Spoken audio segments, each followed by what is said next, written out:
പിണറായി വിജയൻ മൂന്നാം പ്രതിയാണ്. ഈ പിണറായി വിജയനാണ് ഇരുമ്പ് പൊടിയുകൊണ്ട് രാമകൃഷ്ണൻ്റെ തലക്കടിക്കുന്നത്. VP ജനാർദ്ദനൻ, അതേപോലെ തന്നെ നമ്മുടെ സംഘത്തിൻ്റെ അന്നുള്ള കാര്യങ്ങൾ ശ്രീകുമാരൻ മാസ്റ്റർ, വേറെ ഒന്ന് രണ്ട് ആൾക്കാർ ഇവിടുന്ന് നടന്നിട്ട് പോയി ഒരു 8-9 കിലോമീറ്റർ രാത്രി നടന്ന അയാളെ വീട്ടിൽ പോയി വിളിച്ചു ഉണർത്തി കാര്യങ്ങൾ പറഞ്ഞു. അങ്ങനെയാണ് ആൾക്കാർ സംഘടിച്ച് പോയിട്ട് അയാളെ വീട്ടിൽ കയറിയിട്ട് അയാളെ ആക്രമിച്ചു. എന്നാൽ പിന്നെ നീയും സുഖമായിട്ട് ഇന്ന് ഉച്ചയ്ക്ക് ഓണത്തിന് ഭക്ഷണം അതായി കഴിച്ച് കിടക്കണ്ടെന്ന് വെച്ച് ആ വീട്ടിൽ പോയി ആക്രമണം ഉണ്ടായത് ഇങ്ങനെയാണ്. ഇപ്പം ഇവിടെ തന്നെ എൻ്റെ വീട് ഒരു 4 കൊല്ലം മുമ്പേ ഇവിടെ വന്ന് ആക്രമിച്ചു. ഏകദേശം 70-75ഓളം പള്ളികൾ അടിച്ച് തകർത്തത്. ഈ തകർത്തയിൽ ഒരൊറ്റ പള്ളി തകർത്തയിൽ RSSകാരില്ല. പള്ളി കാത്തു നിൽക്കുമ്പോൾ RSSകാർ കൊന്നു പറഞ്ഞിട്ട് ബുക്കിലെഴുതി പ്രചരിപ്പിക്കാൻ ആരംഭിക്കുന്നത്. പള്ളി കാത്തിട്ടില്ല, അവിടെ അടുത്തൊരു പള്ളിയില്ല. ശംസി എന്ന് പറയുന്ന MLA, അയാളാണ് ഈ നേതൃത്വം കൊടുത്ത്, അയാളാണ് പാർട്ടി ഓഫീസിൽ വന്നിട്ട് ആൾക്കാരൊക്കെ റെഡി ചെയ്ത് അയച്ചത്. വൈകുന്നേരം മോട്ടോർ സൈക്കിൾ എന്ന് പറയുന്ന ഒരു മുഖ്യമന്ത്രി ഭരിക്കുന്ന രാജ്യത്ത് ന്യായങ്ങൾ എവിടെ കിട്ടാനാണ്? ഇതാണ് യഥാർത്ഥത്തിൽ ഇന്നുള്ള ഏറ്റവും വലിയ പരിതാപകരമായ സ്ഥിതി. പിണറായിയുടെ വീട്ടിൻ്റെ സമീപത്ത് ചിറയുണ്ട്. ചിറ കടന്നു പോയിട്ട് അവിടെ അണ്ടലൂർ കടവ് എന്ന് പറയുന്ന സ്ഥലത്ത് ശാഖ ആരംഭിച്ചു. കുറേ ആൾ 10-20 ആൾ വന്നു. അപ്പോൾ അതിലൊക്കെ അവർക്ക് അമർഷമുണ്ടായി, തടസ്സപ്പെടുത്താൻ ശ്രമിച്ചു. അപ്പോൾ അന്ന് വ്യാപകമായിട്ടൊന്നും ഉണ്ടായില്ലെങ്കിലും അപ്പോൾ അവർ ശേഷം അതിന് ഇതായിട്ട് വന്നു. അവർ ടൗണിലൊക്കെ ഇടയ്ക്ക് ജാഥകൾ നടത്തും, പ്രതിഷേധമായിട്ട് RSSനെതിരായിട്ട് ഇങ്ങനെ എന്തെങ്കിലും വിളിച്ചു പറയും. അക്രമികളാണ്, അവരെ മുസ്ലിങ്ങളെ കൊല്ലുന്നവരാണ്, അതും ഇതൊക്കെ അവരെ സാധാരണ അവരുടെ ചില റെഡിമെയ്ഡ് സ്ലോഗൻസ് ഉണ്ടല്ലോ, അതൊക്കെ വിളിച്ചു പോകും. പക്ഷേ ജനങ്ങൾക്ക് അതിലൊന്നും താല്പര്യമില്ല. അവർ സംഘത്തിൻ്റേതായിട്ടുള്ള കാര്യങ്ങൾ മനസ്സിലാക്കി. 68 ആ സംഭവം ഉണ്ടായത്, അവർ ടൗണിലേക്ക് ജാഥയായിട്ട് വന്നു. ജാഥയായിട്ട് വന്നിട്ട് അവിടെ സംഘത്തുണ്ടായി ഈ വാഴിക്കൽ എന്ന് പറഞ്ഞ സ്ഥലത്ത് വെച്ച്. അപ്പോൾ അതിൽ ആൾക്കാർ അങ്ങോട്ടും ഇങ്ങോട്ടും ഓടി. അപ്പോൾ അന്ന് ഇവിടെ കോടിയേരി ബാലകൃഷ്ണൻ്റെ ഭാര്യയുടെ അച്ഛൻ രാജുമാഷ്, അയാൾ അന്ന് കമ്മ്യൂണിസ്റ്റ് പാർട്ടിയിലെ ഒരു പ്രധാനപ്പെട്ട നേതാവാണ് ഈ കോടിയേരി ഭാഗത്ത്. അവർ പിണറായി വിജയൻ ആൾക്കാരൊക്കെ കൂടിയാണ് ജാഥയിൽ മുന്നോട്ട് പോയിക്കൊണ്ടിരിക്കുന്നത്. അന്നേരത്തെ യുവാക്കന്മാരാണ് അവർ. അപ്പോൾ പോയിക്കൊണ്ടിരിക്കുമ്പോൾ അവരെ അങ്ങോട്ടും ഇങ്ങോട്ടും ഓടി കുറച്ച് അടിച്ചെത്തി ഇവർ തിരിച്ചടിച്ചെത്തി ഇവർ ചെറിയ ഓടി 4 ഭാഗത്തും അങ്ങോട്ടും ഇങ്ങോട്ടൊക്കെ വന്നു. ഒരു ഭാഗത്തൂടെ വന്നപ്പോൾ നമ്മളെ ഈ രാമകൃഷ്ണൻ എന്ന് പറഞ്ഞ ആൾക്കാരോട്, അയാളോട്, നിങ്ങൾ അങ്ങോട്ട് പോകരുത്, നിങ്ങൾ അങ്ങോട്ട് പോകണ്ട, അവർ ആ വഴിക്കൂടെ വരുന്നുണ്ട്, നിങ്ങൾ അങ്ങോട്ട് പോയതെന്ന് വെച്ച് ഇത് പറഞ്ഞത് കേൾക്കാണ്ട് അയാൾ വീട്ടിലേക്ക് പോകാൻ അതിലൊരു വഴിയിലുണ്ട്, അതിലെ വന്നതാണ്. വന്നപ്പോൾ അയാൾ ഇവരെ നടുപ്പെട്ടു.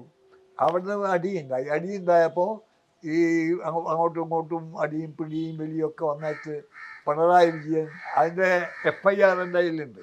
അതായത് ആ മർഡർ കേസിൻ്റെ എൻക്വയറി എല്ലാം കഴിച്ചാൽ മുഴുവൻ ഇവിടെ എൻ്റെ കയ്യിലൊരു കോപ്പിയുണ്ട്. അതിലെന്താ എഴുതിയിട്ടുള്ളത്? പിണറായി വിജയൻ മൂന്നാം പ്രതിയാണ്. അപ്പോൾ അതായത് അയാൾ പിന്നെ രാജു മാഷുണ്ട്, അത് വേറെ ആൾക്കാരുണ്ട്, തോണിയൻ കുഞ്ഞിക്കണ്ണനോ അങ്ങനെ ചില ആൾക്കാരൊക്കെ ഉണ്ടായിരുന്നു. അതിൽ ഈ പിണറായി വിജയനാണ് ഇരുമ്പ് പൊടിയുകൊണ്ട് രാമകൃഷ്ണൻ്റെ തലക്കടിക്കുന്നത്. അടിച്ചപ്പോൾ ഇയാൾ താഴെ വീണ ഉടനെ രാജു മാഷ് എന്ന് പറഞ്ഞാൽ MV രാജഗോപാലൻ, അയാൾ പിന്നെ MLA ആയിട്ടുള്ള ആളാണ്. അയാൾ മഴുവെടുത്ത് വെട്ടിയിട്ടാണ് ഇയാളുടെ കിഡ്നിക്ക് തട്ടി. അങ്ങനെയാണ് ഒരു 3-4 ദിവസം കൊണ്ട് ആശുപത്രിയിൽ വെച്ച് മരിക്കുന്നത്. അതാണ് ആദ്യത്തെ സംഭവം. രാമകൃഷ്ണൻ്റെ വന്നു. അതിൽ ഇയാൾ മൂന്നാം പ്രതിയാണ്. ആര്? പിണറായി വിജയൻ. പക്ഷേ പോലീസ് വേണ്ട രീതിയിൽ തെളിയിക്കാനും വേണ്ടി ശ്രമിക്കാത്തതുകൊണ്ട് തെളിവിൻ്റെ അഭാവത്തിലും അതേപോലെ തന്നെ പോലീസിൻ്റെ വേണ്ട രീതിയിലുള്ള, അതായത് പബ്ലിക് പ്രോസിക്യൂട്ടറുടെ വേണ്ട രീതിയിലുള്ള പ്രവർത്തന ഇടപെടലൊന്നും ഇല്ലാത്തതുകൊണ്ട് അവർ കുറ്റക്കാർ തെളിയിക്കാൻ കഴിയാത്തതുകൊണ്ട് അത് വിട്ടു. അതുകൊണ്ട് കുറ്റക്കാരല്ലാതാകുന്നില്ലല്ലോ, അവർ കുറ്റക്കാരല്ലാന്ന് പറഞ്ഞാൽ അത് വിട്ടു. അത് അങ്ങനെയാണ് 1947 വരുന്നത്. പിന്നെ കഴിഞ്ഞ ദിവസം ആ ഭാഗത്തൊക്കെ ശാഖ ഞങ്ങൾ ആരംഭിച്ചിട്ടുണ്ട്. ആരംഭിച്ചിട്ട് ഈ പിന്നെ ചന്ദ്രൻ എന്ന് പറഞ്ഞ ചന്ദ്രൻ നമ്മളെ മമ്പലത്തിൻ്റെ സമീപത്താണ് അവരെ. ആ സ്ഥലത്തിൻ്റെ ഓർമ്മ എനിക്കില്ല, മറന്നുപോയി. അപ്പോൾ അവിടെ ചന്ദ്രൻ്റെ ശാഖയിൽ നടന്നുകൊണ്ടിരിക്കുമ്പോൾ അവനാ ചന്ദ്രൻ എന്ന് പറഞ്ഞാൽ പിന്നെ ഒരു ABVPയിലെ ഒരു പ്രവർത്തകനാണ്. അവൻ കോളേജ് പഠിക്കുന്നുണ്ട്. അപ്പോൾ ആക്റ്റീവായിട്ടുള്ളവൻ പാവപ്പെട്ട ഒരു തൊഴിലാളിയുടെ ഒരു ലോക്കൽ തൊഴിലാളിയുടെ മകനാണ്. അങ്ങനെ ജീവിക്കുന്ന അയാളുടെ അച്ഛൻ കമ്മ്യൂണിസ്റ്റുകാരനാണ്. പക്ഷേ ഇയാൾ പിന്നെ ABVPയുടെ പ്രവർത്തകനായിട്ട് കോളേജിൽ പ്രവർത്തിച്ചു. അങ്ങനെ പ്രവർത്തിച്ച് അങ്ങനെ വരുന്ന സമയത്ത് ശാഖയിൽ പോയിട്ട് വരും. ശാഖ നടക്കുകയാണ്. ശാഖയിൽ പോയിട്ട് സംഘടിച്ച് ചെന്നിട്ട് ആണ് വെട്ടിക്കൊല്ലുകയാണ് ചെയ്ത് ചന്ദ്രനെ. അത് വലിയൊരു പ്രതിഷേധം ഉണ്ടാക്കി. അത് 10 കൊല്ലത്തിന് ശേഷം, രാമകൃഷ്ണൻ മരിച്ചതിന് ശേഷം 10 കൊല്ലത്തിന് ശേഷം അത് സംഭവിക്കുന്നത്. അതിന് ശേഷം നിരവധി സംഭവങ്ങൾ ഉണ്ടായിട്ടുണ്ട്. പക്ഷേ സംഭവങ്ങൾ വ്യാപിച്ചോടനെ അതിനനുസരിച്ചിട്ടുള്ള റിയാക്ഷൻസ് സംഘത്തിൻ്റെ ഭാഗത്തുനിന്ന് ചെറുപ്പക്കാരുടെ ഉണ്ടായിട്ടുണ്ട്. പ്രതികരണം, അതായത് ആ രീതിയിൽ അക്രമികളെ ചെറുക്കാതെ നിൽക്കാൻ കഴിയില്ല എന്ന് വന്നപ്പോൾ അക്രമികളെ അവരുടെ രീതിയിൽ തന്നെ എതിർക്കാൻ വേണ്ടി സംഘം സംഘടിതമായിട്ട് മുന്നോട്ട് വന്നു. അതിൽ അവർ വിഷമിച്ചു പോയി. അങ്ങനെയാണ് ക്രമേണമായിട്ട് നിരവധി നമ്മളെ പോലീസ് സ്റ്റേഷനിലൊക്കെ നമ്മളെ കേസുകൾ വരുന്നത്. അതേപോലെ പോലീസ് സ്റ്റേഷനിലും SP ഓഫീസിലും കളക്ടർ ഓഫീസിലൊക്കെ സന്ധി സംഭാഷണങ്ങൾ നടക്കുന്നത്. നമ്മളെ ഇയാൾ പിന്നെ മുഖ്യമന്ത്രി ഉണ്ടായിരുന്നില്ലേ, നായനാർ വന്നിട്ട് സമാധാന സമ്മേളനം നടത്തിയിട്ടുണ്ട്. അന്ന് വന്നിട്ട് അദ്ദേഹം എല്ലാവർക്കും പരിചയമുള്ള ആളാണ്. CK പത്മനാഭനൊക്കെ അദ്ദേഹത്തിൻ്റെ ആൾക്കാരാണ്. അദ്ദേഹം പിന്നെ വന്നിട്ട് കാര്യങ്ങളൊക്കെ സംസാരിച്ചിട്ടുണ്ട്. സമാധാനത്തിന് വേണ്ടി വേണം, ഇത് അടിക്കരുത്, ഇത് ചെയ്യാൻ പാടില്ല. അങ്ങനെ നിരവധി സംഭവങ്ങൾ ഇവിടെ നടന്നിട്ടുണ്ട്. പിന്നെ പോലീസ് അവർ അന്ധമായിട്ട് നമ്മളെ ക്രൂരമായിട്ട് ചെയ്യുന്നു. ഇപ്പോൾ പാനൂർ അതേപോലെ മറ്റു ഭാഗങ്ങളിലൊക്കെ ഇങ്ങനെ ചെയ്തിട്ടുണ്ട്. പാനൂരൊക്കെ ആദ്യകാലങ്ങളിൽ നമ്മൾ ശക്തമായിട്ടുള്ളൊരു വളർച്ച നമുക്ക് നേടാൻ കഴിഞ്ഞു. നമുക്ക് കാരണം ഇയാൾ പിന്നെ നേരത്തെ നിങ്ങൾ ചോദിച്ച സംഭവം ഉണ്ടല്ലോ, PR കുറുപ്പിൻ്റെ. PR ആ കാലത്ത് നമ്മൾ VP ജനാർദ്ദനൻ എന്ന് പറഞ്ഞ പ്രചാരക്കാരൻ ഇവിടെ ഉണ്ടായിരുന്നത്, കണ്ണൂർ ഇവിടെ ഉണ്ടായിരുന്നു. അപ്പോൾ അന്ന് സ്വയംസേവകന്മാർ പോയപ്പോൾ ഇവരെ വളഞ്ഞ് പിടിച്ചിട്ട് ഇവരെ സൈക്കിളിലാണ് പോവുക. അന്ന് വേറെ ബസ്സും ഇതൊന്നും ഇല്ലാത്തതുകൊണ്ട് സൈക്കിളിൽ 1-2 ആൾക്കാർ 3-4 ആൾക്കാരെ ഡബിൾ എടുത്തിട്ട് അങ്ങനെ പോയിട്ടാണ് ആൾക്കാർ പോയി നമ്മൾ സമ്പർക്കം ചെയ്യുന്നതും ശാഖ നടത്തുന്നതൊക്കെ. അതേതെങ്കിലും ഒരു സ്ഥലത്ത് വെച്ചിട്ട് നമ്മൾ പോയി കഴിഞ്ഞാൽ അത് വന്നിട്ട് അതിൻ്റെ വാൽറ്റ്യൂബ് അടക്കം എടുത്തിട്ട് കൊണ്ടുപോയി കഴിഞ്ഞാൽ പിന്നെ സൈക്കിൾ ഒന്നും ചെയ്യാൻ കഴിയില്ല, അവിടെ ഒക്കെ തന്നെ വഴിയുള്ളൂ. പിന്നെ പോയിട്ട് കാറ്റൊക്കെ അടിച്ച് ശരി കൊണ്ടുവരണം. അപ്പോൾ അങ്ങനെയുള്ള അത് സോഷ്യലിസ്റ്റുകാരാണ് ചെയ്തത്, കമ്മ്യൂണിസ്റ്റുകാരല്ല. പാനൂർ നമുക്ക് തടസ്സങ്ങളും വിഷങ്ങളും ചെയ്ത് സൂപ്പി എന്ന് പറഞ്ഞ മുസ്ലിം ലീഗിൽ പിന്നീട് പോയിട്ടുള്ള PR-ൻ്റെ ഒരു ഒന്നാമൻ ഒരു അസിസ്റ്റൻ്റ് ഉണ്ട്, സൂപ്പി, KM സൂപ്പി. അവനാണ് ആൾക്കാർ വന്നിട്ട് RSSനെതിരായിട്ട് ഇതൊക്കെ വന്നിട്ട് ചെയ്തുകൊണ്ടിരുന്നത്. പക്ഷേ ക്രമേണ അവിടെ ശക്തമായി അന്നെ ഒരു വിശ്രമിതി ചെയ്തപ്പോൾ ഇവിടുന്ന് ആൾക്കാർ നടന്നു പോയി. അവിടെ ആ സംഘത്തിൻ്റെ പ്രവർത്തനം നടത്തില്ല എന്ന് പറഞ്ഞ് VP ജനാർദ്ദനൻ, അതേപോലെ തന്നെ നമ്മൾ സംഘത്തിൻ്റെ അന്നുള്ള കാര്യ ശ്രീകുമാരൻ മാസ്റ്റർ, വേറെ 1-2 ആൾക്കാർ ഇവിടുന്ന് നടന്നിട്ട് പോയി. ഒരു 8-9 കിലോമീറ്റർ രാത്രി നടന്ന അയാളെ വീട്ടിൽ പോയി വിളിച്ചു ഉണർത്തി കാര്യങ്ങൾ പറഞ്ഞു. നിങ്ങൾ ആൾക്കാരിങ്ങനെ ചെയ്തിട്ടുണ്ട്. അപ്പോൾ അയാൾ പറഞ്ഞു അത് അറിയില്ല, ഞാൻ അറിയില്ല, ചെയ്യില്ല. ഇവർ 3-4 ആൾക്കാരെ കണ്ടോണ്ട് അയാൾക്കും ലേശം ഭയം ഉണ്ടായി. അയാൾ വന്ന് രാത്രി കാപ്പി ഇതൊക്കെ വെച്ച് കൊടുത്തു അവർക്ക്. നിങ്ങൾ നടന്നു വന്നതല്ലേ, ഏതായാലും നിങ്ങൾക്കൊരു വിഷമം, നിങ്ങളുടെ പ്രവർത്തനം ചെയ്തോളി. അപ്പം ഞങ്ങൾ ചെയ്യുന്ന ഈ പ്രവർത്തനമാണ്, ഇതെന്താ നിങ്ങൾക്ക് തടസ്സം, കാര്യങ്ങൾ ചോദിച്ചാൽ ഒന്നും പറയാനൊന്നുമില്ല. അപ്പോൾ നിങ്ങൾ പ്രവർത്തനം ചെയ്തോളൂ എന്ന് പറഞ്ഞുകൊണ്ട് അംഗീകാരം കൊടുത്തുകൊണ്ടാണ് അവർ തിരിച്ചയച്ചത്, ബഹുമാനിച്ചിട്ട്. ഇതൊക്കെ സംഘത്തിൻ്റെ ചരിത്രത്തിലെ സംഭവങ്ങളാണ്. അപ്പോൾ ആ രീതിയിൽ നമ്മൾ അങ്ങോട്ടായിട്ട് ആരും ആക്രമിക്കാൻ എവിടെയും പോയിട്ടില്ല, എവിടെയും ചെയ്തിട്ടില്ല. പക്ഷേ നമ്മളെ ആൾക്കാരെ വളഞ്ഞിട്ട് ഇപ്പം ഡയമണ്ട് മുക്കിൽ ഇയാൾ ജയരാജൻ വലിയൊരു ഇവർ ആരാധ്യപുരുഷൻ എന്ന് പറയുന്നുണ്ട്. അയാളെ കൈ വെട്ടിക്കളഞ്ഞു, വിരൽ നടക്കൂല, ഒരു കൈ മുഴുവൻ ചെയ്യാൻ കഴിയുന്നില്ല, അതങ്ങനെ ചെയ്തു, RSSകാർ ചെയ്താൽ പ്രചരിപ്പിക്കുന്നുണ്ട്. സത്യത്തിൽ എന്താ സംഭവം എന്നതിൻ്റെ പിന്നിൽ അറിയോ? അവിടെ ശാഖ തുടങ്ങി, അവിടെ ആൾക്കാരൊക്കെ വെച്ചപ്പോൾ അവിടെ നടത്താൻ വിടില്ല, ശാഖ നടത്താൻ വിടില്ല എന്ന് പറഞ്ഞിട്ട് ഈ തുടങ്ങിയ ചെറുപ്പക്കാരെയൊക്കെ തന്നെ അവരെ വീട്ടിൽ വരെ രാത്രി കിടക്കാൻ സമ്മതിക്കാത്ത ചുറ്റുപാടുണ്ടായി. അങ്ങനെ അവർ സ്ഥലം വിട്ടു. ആ കിഴക്കേ കതിരൂർ എന്ന് പറഞ്ഞ സ്ഥലത്തു നിന്ന് ഇവരൊക്കെ സ്ഥലം വിട്ട് വേറെ പോയി താമസിക്കാൻ തുടങ്ങി. അപ്പോൾ അങ്ങനെ ഇരിക്കുമ്പോൾ ഒരു ദിവസം ഓണത്തിന് ഈ മാർക്സിസ്റ്റ് പാർട്ടികളായിട്ടുള്ള ആൾക്കാർ, ഇവരുടെ ബന്ധുക്കൾ, അമ്മാവന്മാർ, അച്ഛൻ എന്ന് പറയുന്ന കൂട്ടരൊക്കെ ജയരാജനോട് പോയിട്ട് പറഞ്ഞു, ഇന്ന് ഓണമാണ്, അതുകൊണ്ട് അവരെല്ലാം 4 ഭാഗത്തും കുട്ടികളുണ്ട്, അവരൊന്ന് വീട്ടിൽ വന്നിട്ട് ഉച്ചക്ക് ഊണ് കഴിച്ചിട്ട് പോയിക്കോട്ടെ, നിങ്ങളൊന്ന് അനുവദിക്കുക, നിങ്ങൾ അവരെ ആക്രമിക്കാനൊന്നും പാടില്ല, അവർ ഭയന്നുകൊണ്ടാണ്. അവർ പറഞ്ഞു യാതൊരു വിധത്തിലും അനുവദിക്കില്ല, അവർ വീട്ടിൽ നിന്ന് ഊണ് കഴിക്കണ്ട, അവർ RSSൻ്റെ ആൾക്കാരാണ്, ഞാൻ വിടില്ല, അതാണെന്ന് പറഞ്ഞു. അത് വളരെ വിഷമമുണ്ടായി. സ്വന്തം സഖാക്കന്മാരായിട്ടുള്ള രക്ഷിതാക്കന്മാർ അവർ ചോദിച്ചിട്ട് വരെ ഇയാൾ സമ്മതിച്ചില്ല. അങ്ങനെയാണ് അവർ ആൾക്കാർ സംഘടിച്ച് പോയിട്ട് അയാളെ വീട്ടിൽ കയറിയിട്ട് അയാളെ ആക്രമിച്ചത്. എന്നാൽ പിന്നെ നീയും സുഖമായിട്ട് ഇന്ന് ഉച്ചക്ക് ഓണത്തിന് ഭക്ഷണം അതായി കഴിച്ച് കിടക്കണ്ടെന്ന് പറഞ്ഞിട്ട് ആ വീട്ടിൽ പോയി ആക്രമണം ഉണ്ടായത് ഇങ്ങനെയാണ്. ഇത് ആൾക്കാർ ഇന്നും ജീവിച്ചിരിക്കുന്ന ആൾക്കാർ അവിടെ ഉണ്ട്, ഇത് പറയാൻ തയ്യാറായിട്ട് ആൾക്കാർ. അപ്പോൾ ഇത്തരത്തിലുള്ള അസഹിഷ്ണുത, മറ്റുള്ളവൻ്റെ ആദർശത്വം കൊണ്ട് നേരിടാൻ കഴിയാതെ അത് സംഘടിതമായി ശക്തിയും ബലവും കൊണ്ട് രാത്രി കാലങ്ങളിൽ വീട്ടിൽ കയറി ബോംബെറിഞ്ഞിട്ടും ആക്രമിച്ചിട്ടും ഇതായിരുന്നു ഇവരുടെ രീതി മുഴുവൻ. പക്ഷേ അതിന് ചെറുത്തു നിന്നു ചില സമയം അതേ രീതിയിൽ തന്നെ അവരോട് പ്രതികരിക്കുന്നതായിട്ട് വന്നിട്ടുണ്ട്. അങ്ങനെ ആയതുകൊണ്ടാണ് ഇവിടെ കണ്ണൂർ ജില്ലയിൽ അവരെ പിടിച്ചു നിൽക്കാൻ നമുക്ക് കഴിഞ്ഞത്. അങ്ങനെ അവർക്ക് തടസ്സപ്പെടുത്തിയിട്ട് ഇവിടെയൊക്കെ തന്നെ നടക്കാൻ കഴിയാതായി. ഇവിടെയൊക്കെ തന്നെ ചില ആൾക്കാർ മഞ്ഞോടിയിൽ ഇവിടെയൊക്കെ തന്നെ ആൾക്കാർ നടക്കുമ്പോൾ നമ്മളെയൊക്കെ തന്നെ അന്വേഷിച്ചിട്ട് ആൾക്കാരുടെ പേര് പറഞ്ഞിട്ട് അവർ പിടിക്കും, ഇവരെ പിടിക്കുന്നു പറഞ്ഞുകൊണ്ട് അത് നോക്കട്ടെ. അപ്പോൾ ആ രീതിയിലൊക്കെ നമ്മൾ ചെറുത്തു നിന്നുകൊണ്ടാണ് നമ്മൾക്ക് ഇവിടെ പ്രവർത്തിക്കാനും നിൽക്കാനും കഴിഞ്ഞു. ഇന്ന് നല്ലൊരു നല്ല ശക്തിയായിട്ട് സംഘം കണ്ണൂർ ജില്ലയിലുണ്ട്. നിരവധി ഭാഗങ്ങളിൽ സംഘത്തിൻ്റെ പ്രവർത്തനമുണ്ട്, ശാഖകൾ നടക്കുന്നുണ്ട്. വ്യാപകമായിട്ട് അങ്ങ് കുടിയേറ്റ പ്രദേശങ്ങൾ മുതൽ ഇങ്ങ് കടൽ പ്രദേശങ്ങൾ വരെ, തീരപ്രദേശങ്ങൾ വരെ നമുക്ക് സംഘത്തിൻ്റെ നല്ല ശക്തി കേന്ദ്രങ്ങളുണ്ട്. നമുക്ക് ദൈനംദിന ശാഖകൾ നിലവിൽ നടക്കുന്നുണ്ട്, നല്ല പരിപാടികൾ നടക്കുന്നുണ്ട്.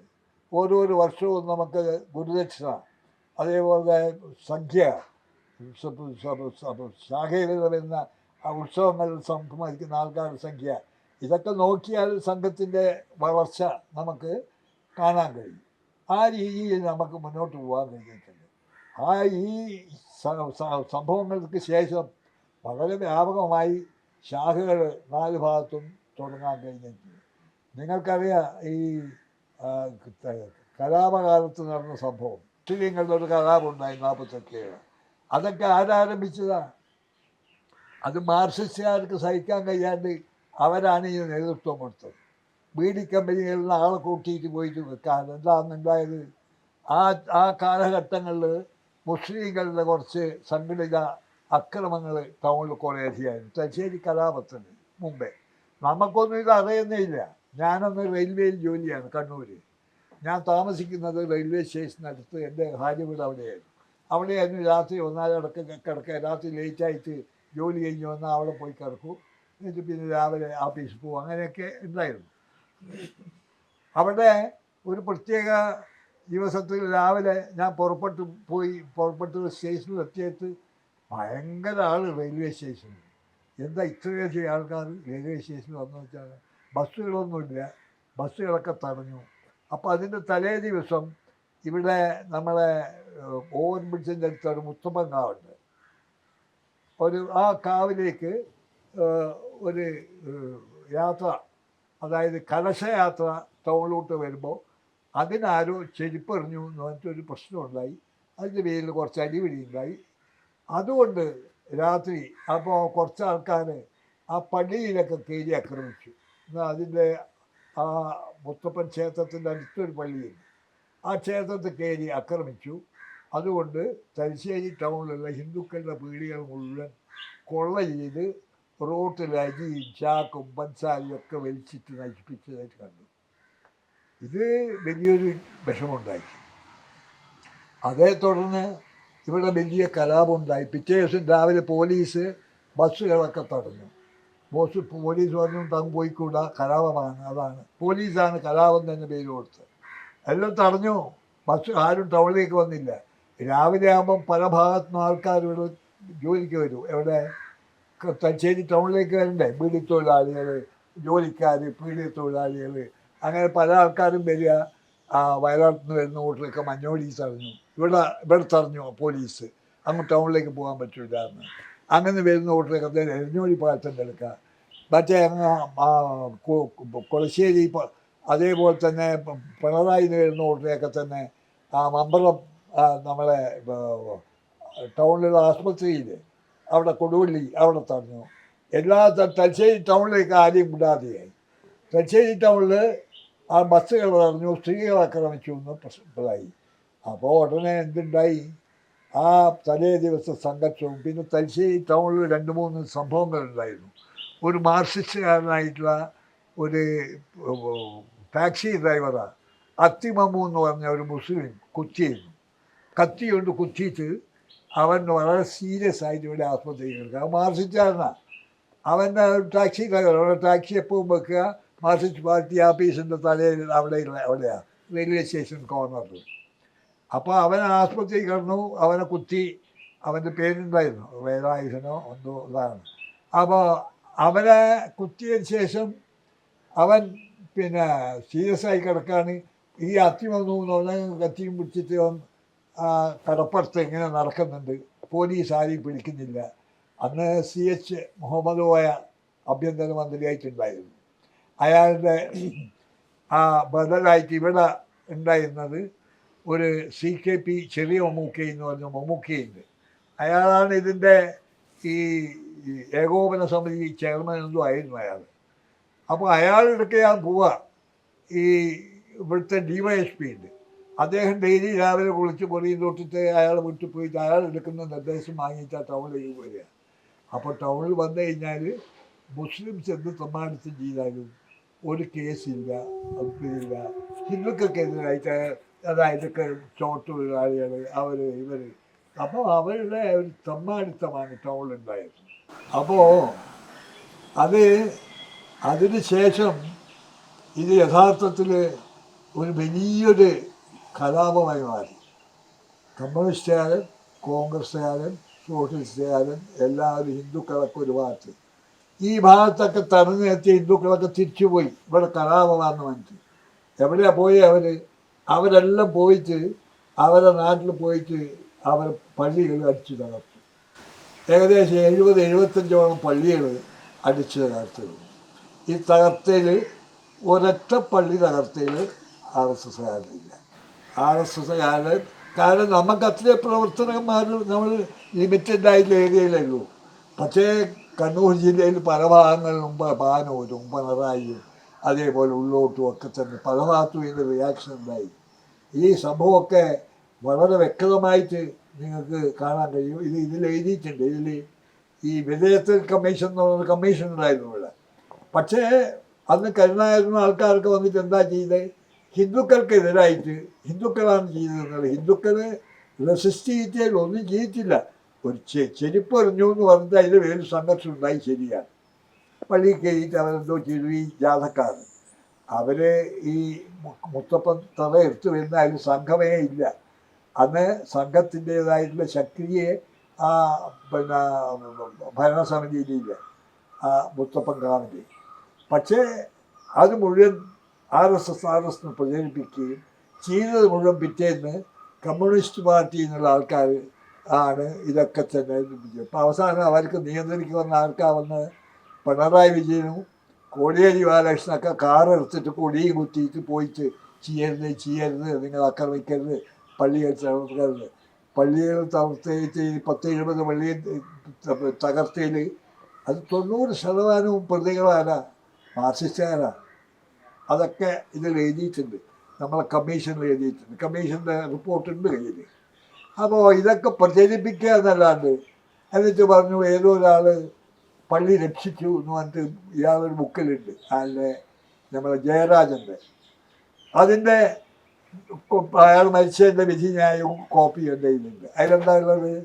അതായത് ഇയാൾ അവിടെ പോയിട്ട് അവിടെ ഇത് നടന്നതിന് ശേഷം ഇടയ്ക്കിടയ്ക്ക് സമാധാന കമ്മിറ്റിയൊക്കെ അവർ കൂടും, പഞ്ചായത്ത് ഓഫീസിൽ അവിടെ വരും. അവിടെ ഈ ആൾക്കാർ കൂടിയെത്തി ഇയാളും മാർക്സിസ്റ്റ് പാർട്ടി വരും പഞ്ചായത്തിൻ്റെ സമാധാന കമ്മിറ്റി പോയിട്ട് വീട്ടിൽ പോകുമ്പോൾ ഏതോ ഒരുത്തനോട് വിളിച്ചു ചോദിച്ചു, എന്താണോ നിങ്ങൾ അക്രമം കഴിഞ്ഞോ? അങ്ങനെ ഇങ്ങനെ തമാശയാക്കി. അയാൾ പറഞ്ഞു, നിങ്ങളല്ലേ അക്രമം നടത്തിയിട്ട് ഞങ്ങളെ വീട്ടിലാവച്ച് അപ്പോൾ വാർത്തക്കുണ്ടായി. അവസാനം ഒരു കള്ള് ഷാപ്പിൻ്റെ വെച്ചിട്ട് ഇവിടെ അളയാപുരി കള്ള് ഷാപ്പ് എന്ന് പറഞ്ഞിട്ട് ഇവിടെ ഉണ്ടായിരുന്നു, എവിടെ പിന്നെ കൂത്തുപറമ്പെന്ന് മറ്റന്നൂർ പോകുന്ന റോഡ്. അവിടെ വെച്ചിട്ട് ഇയാളെ വീട്ടിലേക്ക് പോകുന്ന സമയത്ത് ഇയാൾ കള്ള് ഷാപ്പ് കഴിഞ്ഞിട്ട് എന്തോ പറഞ്ഞിട്ട് ഓൻ വിറകിൻ്റെ ഇത് അട്ടി എടുത്ത് വെക്കുക, വിറകിൻ്റെ കൊള്ളി അവിടെ കത്തിക്കാൻ വേണ്ടി ഇത് എടുത്ത് വെക്കുന്ന. ഓൻ ആ കൊള്ളി എടുത്തിട്ട് ഇയാൾ തലക്കടിച്ചിട്ടാണ് ഇയാൾ 3 ദിവസം കഴിഞ്ഞ് ആസ്പത്രിയിൽ മരിക്കുന്നത്. അത് അയാളെ പള്ളി കാത്തു നിൽക്കുമ്പോൾ മാർക്സിസ്റ്റുകാർ കൊന്നു എന്ന് പറഞ്ഞിട്ട് ബുക്കിൽ എഴുതി പ്രചരിപ്പിക്കാൻ ആരംഭിച്ചു ഇവർ. പള്ളി കാത്തിട്ടില്ല, അവിടെ അടുത്തൊരു പള്ളിയില്ല. അത് നോക്കിയാൽ കാണാൻ കഴിയും. ഇവിടെ അടുത്ത് തന്നെയാണ്, ഒരു 8-9 കിലോമീറ്റർ അപ്പുറമാണ്. അപ്പോൾ ഇത്തരത്തിലുള്ള പ്രചരണങ്ങൾ അത് കൊടുക്കുക എന്നല്ലാണ്ട്, അതായത് വ്യക്തമായിട്ടുള്ള ഒരു റിപ്പോർട്ടുണ്ട് ഇവിടെ. അതിൻ്റെ വിജയത്തൽ കമ്മീഷൻ, അതായത് വിജയത്തൽ എന്ന് പറഞ്ഞാൽ ആണ് ജഡ്ജി, അയാളെ കമ്മീഷൻ റിപ്പോർട്ടുണ്ട്. അപ്പോൾ ഇത് വ്യക്തമായിട്ട് അവർ പിന്നെ പ്രചരിപ്പിച്ചു. പക്ഷേ സംഭവം ഉണ്ടായത് സംഘത്തിൻ്റെ വളർച്ച ഇതുകൊണ്ടൊന്നും ഇവർക്ക് തടുക്കാൻ കഴിഞ്ഞില്ല എന്നുള്ളതുകൊണ്ടാണ് ഏറ്റവും വിഷമമായ കാര്യങ്ങൾ. ഇന്ന് അതായത് മാർക്സിസ്റ്റ് പാർട്ടി ശരിയായിട്ട് അവർ ജയിക്കുന്നുണ്ട്, വോട്ട് കിട്ടുന്നത്. ഇപ്പോൾ ധർമ്മടം എന്ന് പറഞ്ഞാൽ ഇയാളെ മണ്ഡലമുണ്ടല്ലോ, അതിലെ നമ്മളെ പിണറായി വിജയൻ്റെ ആ പഞ്ചായത്ത് ആ ഏരിയയിൽ 4 കൗൺസിലർമാർ BJPൻ്റെ ആൾക്കാരാണ്. സ്ത്രീകൾ പെൺകുട്ടികളായി പിണറായി, മറ്റേ പിന്നെ ധർമ്മടം, അതേപോലെ പാലയാട്, അങ്ങനെയുള്ള ആ ഏരിയയിലൊക്കെ തന്നെ സംഘത്തിൻ്റേതായിട്ടുള്ള നല്ല അടിസ്ഥാനമുണ്ട്, പ്രവർത്തനമുണ്ട്. ഇത് സത്യം ഇതാണ്. അപ്പോൾ നമ്മൾ പക്ഷേ നമുക്ക് വേണ്ട രീതിയിലുള്ള പ്രവർത്തകന്മാരും സമ്പത്തും അതും ഇതൊന്നും വേണ്ട രീതിയിൽ ഇല്ലാത്തതുകൊണ്ട് നമ്മൾ അങ്ങനെ വ്യാപകമായിട്ട് പ്രവർത്തകന്മാർ ഇവർ എന്താ വെച്ചാൽ എല്ലാ ബാങ്കുകളും ഇവർ പിടിച്ചു വെച്ചിരിക്കുകയാണ്. കോഓപ്പറേറ്റീവ് ബാങ്കുകൾ അവിടെയൊക്കെ ജോലി കൊടുക്കുന്നതൊക്കെ ഇവരുടെ ഭാര്യമാർക്കും ഇവരുടെ ബന്ധുക്കൾക്കും ഇവരുടെ കുട്ടികൾക്കും ആശ്രിതന്മാർക്കും കേസുകളുള്ള സ്ഥലത്തും. ഇപ്പോൾ ഇവിടെ തന്നെ എൻ്റെ വീട് ഒരു 4 കൊല്ലം മുമ്പേ ഇവിടെ വന്ന് ആക്രമിച്ചു. എന്താ അന്നേ സംഭവം എന്ന് പറഞ്ഞാൽ, അന്ന് ശബരിമലയിൽ ശശികല ടീച്ചർ അവിടെ പ്രവേശിച്ച അറസ്റ്റ് ചെയ്തു. അപ്പോൾ അതിനെതിരായി പിറ്റേന്ന് രാവിലെ ഒരു ഹർത്താൽ, കേരളത്തിൽ മുഴുവൻ ഹർത്താൽ ചെയ്തു. ആ ഹർത്താലിന് ഇവിടെ ചില സ്വയംസേവന്മാർ ചില ആ ഉള്ളോട്ടുള്ള സ്ഥലത്ത് മാർക്സിസ്റ്റ് പാർട്ടിയുടെ കുറച്ച് കേന്ദ്രങ്ങളെന്ന് പറയുന്ന തിരുവത്തെല്ലാം പോയിട്ട് ആ ഒരു പീടിക തുറന്നിട്ട് അത് അടക്കണമെന്ന് പറഞ്ഞു. അത് അയാൾ അടച്ചിട്ട് കുറച്ച് കഴിയുമ്പോൾ മാർക്സിസ്റ്റുകാർ വന്ന് തുറക്കാൻ പറഞ്ഞു. അയാൾ വീണ്ടും തുറന്നു. അതിൻ്റെ പേരിൽ ആൾക്കാർക്കുണ്ടായി, ഏറുണ്ടായി.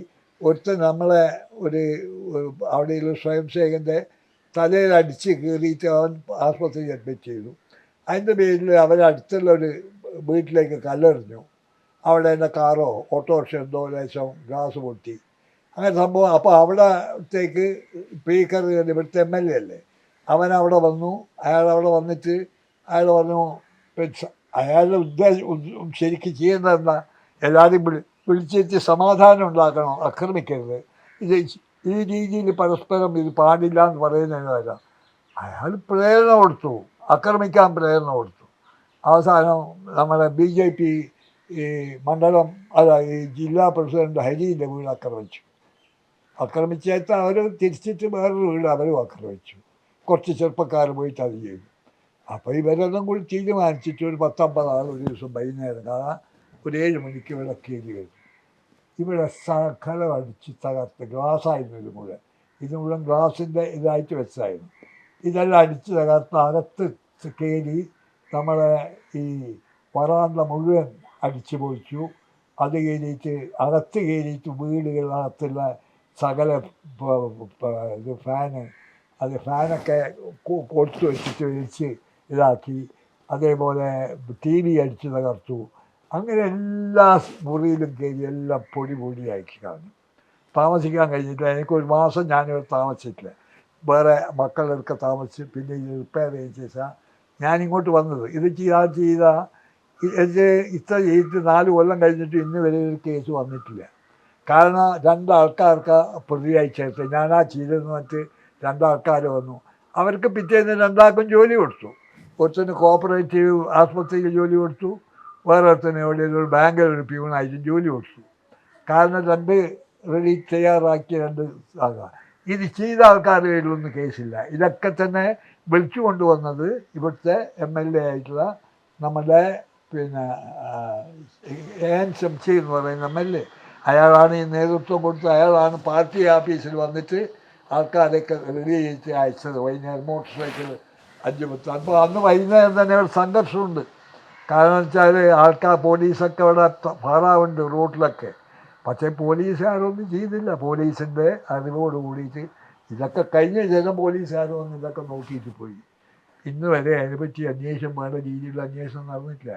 വീട്ടിൽ കയറിയിട്ട് ഒരു സന്ധ്യയ്ക്ക് ശേഷം വീട്ടിൽ കയറി ഒരു സ്ത്രീയുടെ കൈ പിടിച്ചൊടിച്ച് മാല പിടിച്ച് പറിച്ച് അവളെ ആക്രമിച്ച് കത്തിയോണ്ട് പൊട്ടെന്ന് പറഞ്ഞ് ഭീഷണിപ്പെടുത്തിയ എന്നെ പ്രായമുള്ള ഒരാളാണ്, 90 വയസ്സായ 91 വയസ്സായിട്ടുള്ള ഒരാളാണ് പിടിച്ച് വലിച്ച് താഴെയിട്ട്. അതൊക്കെ തന്നെ ഇതാക്കി നടന്നിട്ട് എന്ത് നടന്നുകൂടെ? എന്ത് അന്വേഷണം നടത്തിയവർ? ഇതൊക്കെ പറയുന്നുണ്ടല്ലോ. ഇതൊക്കെ തന്നെ ചർച്ച ചെയ്യപ്പെടുന്നതന്നെയല്ലേ. അതായത് ഒരു വീട്ടിലെ സന്ധ്യയ്ക്ക് ശേഷം അകത്ത് കയറിയാൽ അതും ജാമ്യമില്ലാത്ത കേസാണ്. ഒരു സ്ത്രീയെ സന്ധ്യയ്ക്ക് ചെയ്താൽ അതിന് വകുപ്പുകൾ നിരവധിയുണ്ട്. ബോംബെറിഞ്ഞു, ഇവിടെ ബോംബെറിഞ്ഞിട്ട് അത് പൊട്ടാതെ തെറിച്ചിട്ട് ഇവിടെ വന്നു. അപ്പോൾ നായ്ക്കൾ വന്നിട്ടാണ് അത് കണ്ടുപിടിച്ചിട്ട് അത് അവർ സ്ക്വാഡ് എടുത്തുകൊണ്ട് പോയി. അതൊന്നും എഴുതിയില്ല. ഇത്തരത്തിലുള്ള നടപടികളാണ് മാർക്സിസ്റ്റ് പാർട്ടി എല്ലാ സ്ഥലത്തും ചെയ്യുന്നത്. അപ്പോൾ നിങ്ങൾക്ക് ഇന്നറിയാമല്ലോ, ഇന്നിപ്പോൾ ഈ നവകേരള സദസ്സ് എന്ന് പറഞ്ഞ് നടന്ന സ്ഥലത്ത് നടന്ന സംഭവങ്ങൾ ചട്ടി കൊണ്ട് അടിച്ചിട്ട് അത് പിണറായി വിജയൻ പറയുന്നത് അത് രക്ഷിക്കാൻ വേണ്ടി ചെയ്തതാണ്. അവൻ്റെ ജീവൻ രക്ഷിക്കാൻ വേണ്ടിയാണ് അവൻ്റെ തലക്ക് ചട്ടി എടുത്ത് അടിച്ചത് എന്ന് പറയുന്ന ഒരു മുഖ്യമന്ത്രി ഭരിക്കുന്ന രാജ്യത്ത് ന്യായങ്ങൾ എവിടെ കിട്ടാനാണ്? ഇതാണ് യഥാർത്ഥത്തിൽ ഇന്നുള്ള ഏറ്റവും വലിയ പരിതാപകരമായ സ്ഥിതി. ഇത് ജനങ്ങൾ മനസ്സിലാക്കുക. അതാണ് യഥാർത്ഥത്തിൽ വേണ്ടത്. കാര്യങ്ങൾ പറയാൻ നമുക്ക് തെളിവുകൾ കൊടുക്കാൻ റെഡി. ഇതൊക്കെ എഴുതിയിട്ടുണ്ട്. സംഘത്തിൻ്റേതായ പ്രവർത്തനം വ്യാപിപ്പിക്കുന്നുണ്ട്. ഇത് ശക്തമാണ് സംഘം.